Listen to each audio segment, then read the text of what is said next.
ሰላም ሰላም ውድ አድማጮቻችን፣ ይህ የያ ስፖርት ነው። ውድ አድማጮቻችን፣ በዛሬው ፕሮግራማችን ላይ የትናንትናው የኤሲ ሚላን እና የቼልሲ ጨዋታ ላይ የተለያዩ ነጥቦችን እናነሳለን። በተለይ 5 ነገሮችን በተለይ ዣቪ አሎንሶ በቅድመ ውድድር ጨዋታዎች ወቅት ባለፉት 2 ጨዋታዎች ላይ ያሳያቸውን ብቃቶች በጣም የተሻለ ቡድን ሆኖ አይተናል።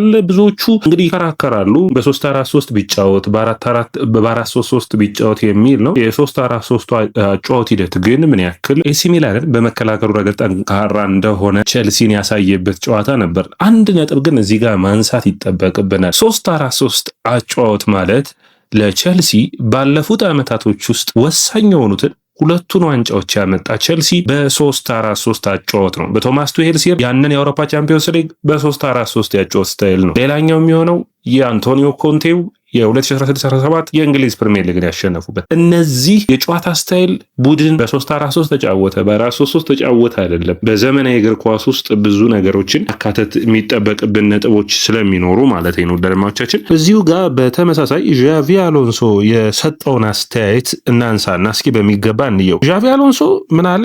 እኔ በዚህ በማይክል አርቴታም በተመሳሳይ እንደዚህ አይነት ስለ እግር ኳስ ፎርሜሽን ሲነሳ ብዙ አስተያየቶችን ይሰጣሉና አንድ መረዳት ያለብን የጨዋታ ስታይል ወይም ደግሞ ቡድኑ በምን አይነት ቅርጽ ይጫወታል ነው እንጂ የቡድኑ 3-4-3 4-3-3 ተጫወተ አይደለም። በ3-4-3 ውስጥ መከላከል የሚችል ቡድንን ተገንብቶ አይተናል። በ3-4-3 ውስጥ በጣም አስደሳች የሆነ የሚያጠቃ ቡድንንም ሲጫወቱ አይተናል። ስለዚህ ዋናው ነጥብ የሚሆነው የአጨዋወት ሂደቱ የተጫዋቾችን ብቃት አይተ ምን ያክል ተከላካይ ሽፋን ስታጠቃ፣ እንዴት ስትከላከል፣ በቅንጅት እንዴት ታደርጋለህ የሚለው ነው ወሳኙ የሚሆነው። ታዲያ እዛ ላይ ደግሞ በጥሩ ፐርፎርማንስን በደካማ ሁኔታም ቼልሲ መነሳት የሚጠበቅበት አለ። በ4-3-3 አጨዋወት ውስጥ የቼልሲ ተከላካዮች በጣም ተጋላጭ ናቸው። ስለዚህ ያንን ችግር ለመቅረፍ በተለይ በ4-3-3 አጨዋወት ውስጥ 2ቱ ፉልባኮች በመከላከሉ ረገድ የተሻለ ጥሩ ተከላካዮች የማይሆኑ ከሆነ ቡድን በሚከላከልበት ጊዜ በጣም ደካማ ሁኔታ ውስጥ ይገባል። በተለይ የሚያጠቁ ፉልባክ ካሉ የ3-4-3 አጨዋወትን መምረጥ በጣም የተሻለ ውጤታማ የሚያደርግ ይሆናል። ያንን ቼልሲ ሲተገብረው አይተናል። ታዲያ በትናንትናው ጨዋታ ላይ እንግዲህ 5 ነጥቦች አሉ። እነዛ ነጥቦች ልንገራችሁ። የመጀመሪያ የሚሆነው ስለ ፔሌስትሪን እናወራ። በቃ ትክክለኛ ፊርማ፣ በትክክለኛ ዋጋ፣ በትክክለኛ ጥራት። ወደ አድማጮቻችን ይህ ተጫዋች ማለት 1.87 ገደማ ነው። ፈጣን ነው። ቀኝ እግሩንም ግራ እግሩንም መጠቀም ይችላል።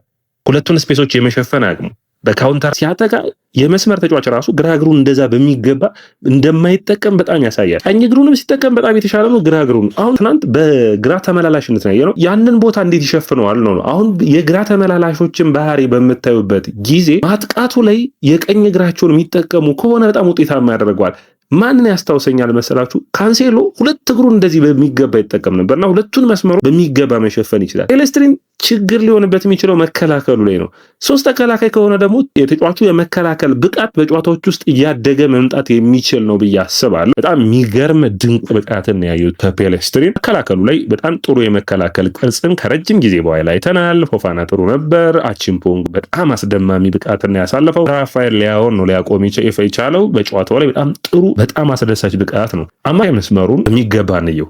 ላቪያ ከካይሴዶ ቼልሲ ባለፉት ዓመታቶች ውስጥ ትልቁ ስህተት የሚሰራው ብቸኛ 6 ቁጥር የመፈለግ ሂደት ነው። ብቸኛ 6 ቁጥር ደግሞ በዘመናዊ እግር ኳስ ውስጥ እየጠፋ ያለ ቦታ። አሁን ቡድኖች 6 እና 8 የሆነ ከጎን ከሌለ በስተቀር ብቸኛ 6 ቁጥር ሆኖ ለምሳሌ እንደ ሮድሪ አይነት 2-10 ቁጥርና አብረህ የምታሰልፍበት ያጨዋወት ሂደት ላይ እንደነ ማካሌሊ፣ ጆኖቢ ሚኬልን መጥቀስ የምንችላቸው አይነት ተጫዋቾች በጨዋታ ውስጥ እየጠፉ ነው ያሉ። ካይሴዶ ብቸኛ 6 ቁጥር መሆን አይችልም ነው። ላቪያ ካለለት ግን ሁለቱም ላቪያ ደግሞ በሚያጠቃበት ጊዜ ካይሴዶ እየተከላከለ በጣም ጥሩ የሆነ ቅርጽን መፍጠር ይችላሉ። ላቪያ አሁን በእኔ በቼልሲ ተጫዋችነት ታሪኩ ያ የቪላ ጨዋታ በጣም የሚረሳ አይደለም። በኤንዞ ማሬስካ በስታንፎርድ ብሪጅ 3-0 የተጠናቀቀው የቪላው ጨዋታ ላይ በጣም ኤንዞ ፈርናንዴዝ በጣም ጥሩ ብቃቱን ያሳየበት፣ ላቪያ ምርጥ ብቃቱን ያሳየበት ጨዋታ ነበር። ከዛ ጨዋታ በኋላ ይሄኛው ጨዋታ በጣም ወሳኝ ነው። ነገር ግን ደግሞ ይሄ ጨዋታ የተሻለ የሚያደርገው ሙሉ 90 ደቂቃ የጨረሰበት ነበር። ሩጫዎቹ ጥሩ ነበሩ። ስፔሶችን የሚሸፍንበት መንገድ ጣናዎች የሆነ ያክል ቀለል ብሏቸው የአማካይ መስመሩን ተጫውቷል ከኋላ 3 ተጫዋቾች ስላሉ። ስለዚህ ቡድኑ የሚቀበለውን መተግበር ለጃቪ አሎንሶም ጥሩ የሚሆን ይመስለኛል። በጣም ጥሩ ፐርፎርማንስን በዛ ረገድ አይቻለሁ። ኔቶን እናንሳው። ኔቶ ከቀኝ እንግዲህ ተመላላሽ ሆኖ ቦታውን ሸፍኗል። ኔቶ በዝውውር ምክንያት እንግዲህ ወደ ማንቸስተር ሲቲ እና ወደ ቶተንሃም እንደሚያዝ ባለፉት ፕሮግራሞቻችን አንስተናል። ነገር ግን ስለ ኔቶ 1-2 ነጥቦችን ማንሳት የሚጠበቅብን ይመስለኛል። አንደኛ ኔቶ በቡድኑ ውስጥ ለምሳሌ ያሻማቸውን ኳሶች እዩዋቸው፣ ልምዱ በሚገባ ይታያል። ቡድን ሲገነባ ደግሞ እንደዚህ አይነት ተጫዋቾችን ማቆየት በጣም አስፈላጊ ነው የሚል አስተያየትን ሰጥቻለሁ። ስቴፋኖ ዊሊያን እና ጆቫኒ ኩንዳ በጨዋታ ውስጥ በግራም በቀኝም እየተፈራረቁ ቢጫወቱ የተሻለ ተመራጭ ተጫዋቾች ይሆናሉ ብዬ አስባለሁ። ስለዚህ ኔቶ በጣም የተሻለ ፉልባክ ሆኖ አይቼዋለሁ። በተለይ ወደኋላ ተመልሶ ተከላካይ ክፍሉ ሽፋን ሲሰጥ በጣም ጥሩ ነበር። ፓልመር በጣም ጥሩ ብቃቱን አይተናል። ነገር ግን ጃኦ ፔድሮ የዚህ ቡድን ሁሉ ኃላፊነት ያለው ጃኦ ፔድሮ ላይ ያለ ይመስላል። ምክንያቱም ቡድኑን ተሸክሞ ባለፉት ዓመታቶች ውስጥ ይህ ስብስብ የፓልመር ጥገኛ ከነበረ አሁን ደግሞ የጃኦ ፔድሮ ጥገኛ እየሆነ ነው። ፔድሮ ጎሎችን የሚያስቆጥርበት መንገድ፣ ሳጥን ውስጥ የሚገኝበት መንገድ በጣም ጥሩ ነው። ዳኒ ዌልቤክ ነው ሌላኛው ማንሳት የሚጠበቅበት። ዳኒ ዌልቤክን ነው ማንሳት የሚጠበቅበት። ዳኒ ዌልቤክ በጣም እንግዲህ ትንሽ አስቸጋሪ ሊሆን የሚችልበት ሂደት አለ። ነገር ግን አመራሩን እያየን ነው። ጎሎቹን እንዲሁም ጫናዎቹ ግን የሚመጡ ይመስለኛል። አሰልጣኙ አሁንም ጊዜዎች ያስፈልጉታል፣ በተለይ ዌልቤክን የሚጨምርበት መንገድ። ነገር ግን ለዌልቤክ ከፍተኛ ኃላፊነትን እንደሚሰጠውና ኤልዲያነት ወይም ደግሞ ቤንች ሊያደርገው እንዳልመጣ በግልጽ ይታያል። ዣቪ አሎንሶ ደግሞ የምታስታውሱ ከሆነ በአንድ አጥቂ ብቻ መጫወት የሚፈልግም አይነት አሰልጣኝ አይደለም። በባየር ሊቨርኩሰን ቤት ትዝ የሚላችሁ ከሆነ ቦኒፌስ ነበር ብዙ የውድድር ዓመቱ የተሰለፈው። ከዛም ፒተር ሼክ ከጉዳት ሲመጣ ደግሞ ሼክን ማሰለፍ ጀመረ እና የተለያየ አይነት ያጫወትን ተቃራኒ ቡድኖች ስብስቡን እንዳያውቁብን እንፈልጋለን የሚል አስተያየቱን ሁሌ የሚሰጥ ነውና በጣም ጥሩ የሆነ ሂደትን አይቻለሁ ከዌልቤክ በኩል። ጃኦ ፔድሮ ከመስመርም ጥሩ የሚባል ነው። ነገር ግን ማጥቃት የሚችል አጫዋት ሂደቱ ወደ 3-5-2 ሁላ ቅርጹን የለወጠ ይመስል ነበር። ወደ ተቀያሪ ተጫዋቾችና የተቀያሪ ተጫዋቾቹ አስደናቂ ብቃት ደግሞ ስላስገረመኝ ነው። አንደኛው ኒኮላስ ጃክሰን። ከጃክሰን ማታገኛቸው ነገሮች አሉ፣ ነገር ግን የምታገኛቸው ማለት ቸልሲ 70 ሚሊዮን ፓውንድ 65 ሚሊዮን ፓውንድ የሚሸጠው ከሆነ ማድረግ አትችልም። እግር ኳስ አንዳንድ የገንዘብ ጉዳይ ስለሆነ። ነገር ግን ጃክሰን ከገባበት ደቂቃ አንስቶ የፓልመር ሩጫዎችን ካየ ኳሱን ይዞ የመቆየት ይሄ ፈርሚኒዮ አይነት ፐርፎርማንሶች አሉ። በትክክል ፈርሚኒዮን የሚገልጽ ወደኋላ ኳሱን ይሳባል፣ ተከላካዮችን እሱን ማርከል ያደርገው የመጣውን ድሪብል ያደርጋል፣ ወደ ሁለቱ መስመሮች ካውንተር አታኩን ያስጀምራል። ቸልሲ አምና የሚጎለው የነበረው አይነት ተጫዋቹን አግኝቼዋለሁ። ጃክሰን በቃ ስብስብ ውስጥ ማቆየት ቢቻል ምርጫ የሆኑ ነው ያገኙት። ነገር ግን ተጫዋቹ 3ኛ ተመራጭ ተጫዋቹ ነው መቆየት ይፈልጋል ወይ እዛ ላይ ውሳኔዎች የሚያስፈልጉ ነው የሚሆኑት። ዴላፕ አሁን እዚህ ቡድን ውስጥ ተስፋ ያለው አይመስለኝም። ሌላኛው ጆቫኒ ኩንዳ በጣም ያስገረመኝን ነገር አንደኛ ጎል ለማስቆጠር በጣም ቸኩሏል።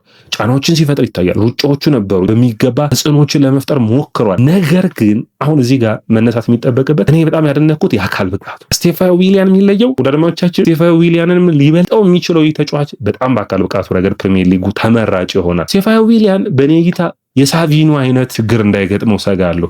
ያ ማለት ነው የአካል ብቃቱ በፋውሎችና በጉዳት እንዳይቸገር ይሄኛው ምንም ጥያቄ የለውም። በቃ ወዳድማዎቻችን መጋፋት የሚችል 18 ዓመት ታዳጊ አይመስልምና ጥራቱ በጣም ከፍ ያለ ጥራቱ ላቅ ያለ ተጫዋች እንደሆነ ሜዳ ላይ አሳይቷል። ከኔቶም ራሱ ይለያል።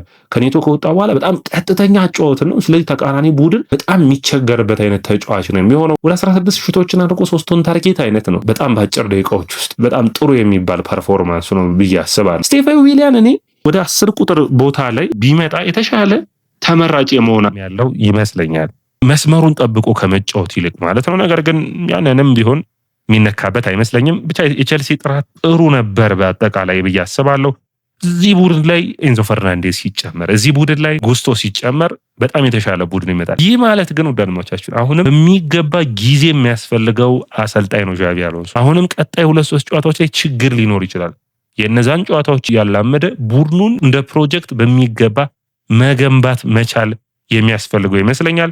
እንግዲህ አጠራጣሪ ያሉ የዝውውር ዜናዎችን ላቀርብላችሁ። ብዙ ደቂቃውን ስለ ጨዋታው ወሰደ። ሁለት ነጥቦችን አንደኛው ተምብኔሉ ላይም እንደምታዩት ያሉትን ተጫዋቾች እናድርሳቸው። አንደኛ የዙቢሜንዲ ጉዳይ ነው። ዙቢሜንዲን በሚመለከት በቃ ጠንካራ ያለ የዣቪ አሎንሶ ፍላጎት አለ። ነገር ግን ኤንዞ ፈርናንዴዝ የሚለቅ ከሆነ የሚፈልገው አይነት ተጫዋች እሱ እንደ ዙቢሜንዲ አይነት ተጫዋች ነው። ለምንድን ቴምፖን ማረጋጋት የሚችል ኳሱን ይዞ ቸልሲ እንዲቆይ የሚያደርግ ቸልሲ እንደዚህ አይነት ሚድፊልደር የለውም። እንደዚህ አይነት ተጫዋች እንዲኖረው ይፈልጋል። ካይሴዶ ደርቲ ወርኩን ሲሰራ ዙቢሜንዲ ከጎኑ ነው እንዲጫወትለት። ነገር ግን አርሰናል ቀላል ተፎካካሪ ይሆናል ብዬ አላስብም። ኤንዞን ማቆየት የተሻለ ውጤታማ ያደርገዋል ብዬ አስባለሁ። የግብ ጠባቂው ጉዳይ ሳንቼዝ የምትችለውን ስራ ተብሏል። ማይክ ፔንደርሰን ስብስብ ውስጥ እንግዲህ ምን ያክል ሚና ይኖረዋል የሚለው ነው። በጨዋታው ላይ አላየነውም። እንግዲህ አንዱ ትልቁ የግብ ጠባቂ ውሳኔ እንደሚሆን የሚታሰብ ነው የሚሆነው። ወደ አድማጮቻችን የኢያስ ስፖርትን ላይክ፣ ሼር፣ ኮሜንት፣ ሰብስክራይብ ማድረጋችሁን አትርሱ።